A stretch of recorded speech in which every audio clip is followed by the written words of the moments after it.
We have maybe several different layers in our society.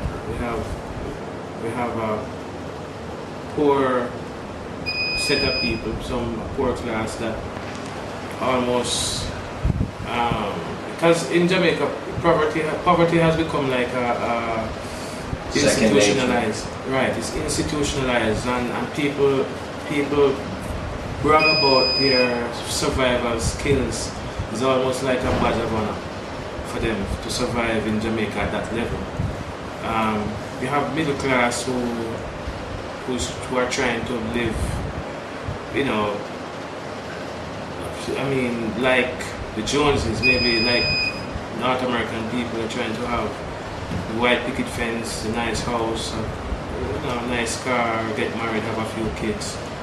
I think they're taking a beating right now because most of the burden of taxation and everything rests on them. But the poor class of people really don't.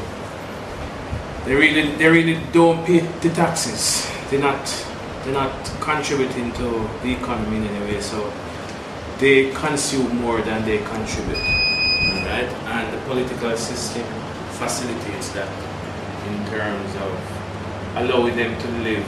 I mean, even recently, there was a issue with the theft of electricity, and one government minister thought that they should have a system that gives them, those people in those communities, a flat rate. Again, this is the political system almost endorsing a certain lifestyle. Instead of empowering the people to earn their way out of poverty, they are trying to give them concessions to remain impoverished. Mm-hmm. You get what I'm saying? Yeah. Yeah. But it's difficult doing business here because our economic fortunes are tied to so many global mechanisms.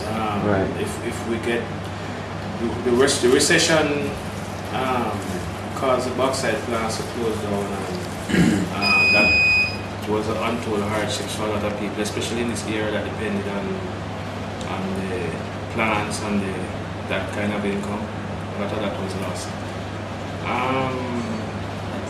It's the social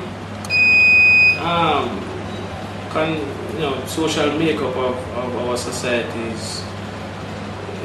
It's quite complex, hard to define. But as I said before, a lot of people, there are certain things that are normal in the Jamaican society, which I believe is detrimental to our growth. This dependency syndrome, where people believe that somebody owe them a living. If a house burns down or something happens, immediately there's a cry for help from the politician to bring some money and whatever and all of those things. Mm. And that is not just how should I put it? That just doesn't happen by chance. It is what everybody believes in. The men, the women. The women, there's another story. Women in Jamaica believe that they should be taken care of by men. And there's a lot of, not all women, but they're not saved, they're not living for God, forget about it. Yeah.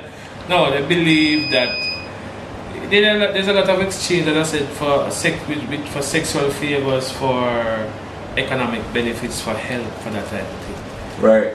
And I think, again, the part of the problem is that a lot of the people aren't empowered, aren't economically empowered, so they try to survive by whatever means. And a lot of these things are passed on from one generation to the next. It's passed from mother to daughter.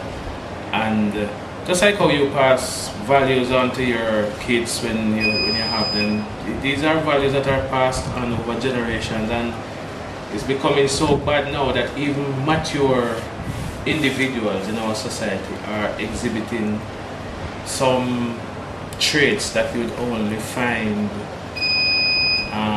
maybe in a small percentage of the population 20 years ago.